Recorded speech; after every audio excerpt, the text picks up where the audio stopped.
reportage. L'ANM, Agence nationale de normalisation de métrologie et du contrôle qualité, était à Kétou ce 10 juin 2025. Elle a réuni les importateurs de boissons, les transformateurs locaux, les tenanciers de bars, les douaniers et policiers qui officient dans cette zone frontalière. Notre objectif, c'est de sensibiliser les acteurs frontaliers à être beaucoup plus attentifs à la consommation de certaines boissons, à la vente de certaines boissons. Si par exemple le taux de sulfite dépasse les 10 mg, vous et moi savions que celui qui est en face de ce produit ne doit pas en consommer.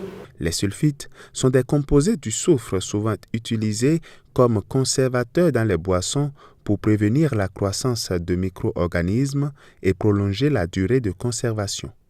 Au-delà du taux autorisé qui est de 10 mg par litre, les sulfites peuvent causer des troubles gastro-intestinaux, des difficultés respiratoires, des réactions cutanées et plusieurs autres maladies allant de la carence en thiamine au cancer.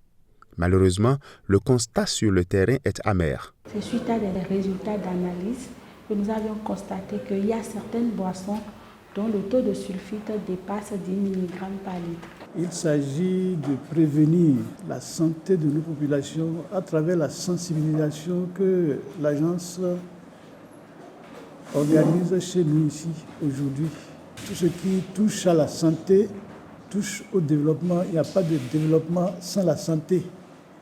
Les participants à cette séance de sensibilisation repartent instruits et déterminés à lutter aux côtés de l'ANM pour le bien-être de tous. Ce que j'ai retenu est qu'il y a des boissons qui ne sont pas conformes aux règles de la loi. S'il faut consommer une boisson, il faut d'abord regarder l'étiquette de la boisson. Nous devons aussi sensibiliser la population et ça va diminuer aussi beaucoup de mal à l'aise dans les foyers et moins de dépenses pour la santé. Cette séance est très importante. Nous avons carrément reçu un enseignement sur les risques liés au jus de fruits et même à l'eau contenant un taux élevé de soufre. Nous sommes désormais renseignés sur les procédures pour certifier les produits et pour dénoncer les boissons qui ne respectent pas la réglementation. Il ne nous reste qu'à vulgariser cela afin que toute la population soit informée qu'il y a des boissons à ne pas consommer. Depuis le 12 juillet 2023, un arrêté interministériel rend obligatoire l'application des normes sur la farine de blé, les eaux conditionnées et les jus de fruits importés ou manufacturés localement au Bénin. Dans la zone frontalière de Kétou, douaniers et policiers s'engagent pour une surveillance accrue.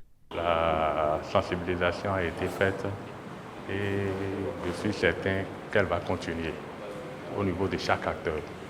Mais à notre niveau, on ne va pas baisser la garde parce que la force doit rester à la loi. Et comme c'est un arrêté ministériel, ça doit être appliqué par tout le monde. Et nous allons essayer d'abord de faire les contrôles adéquats.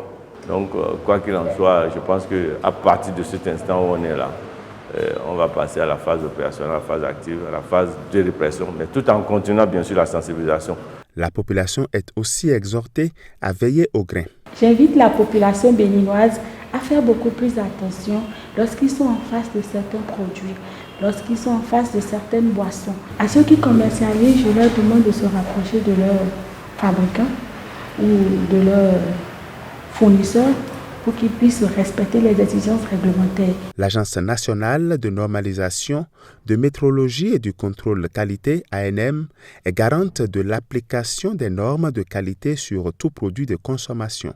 Sa mission et ses attributions ont été présentées aux participants à cette séance de sensibilisation. Sa croisade entreprise contre les boissons contrefaites ou contenant un taux élevé de sulfite a commencé à Malanville et se poursuivra à Waké.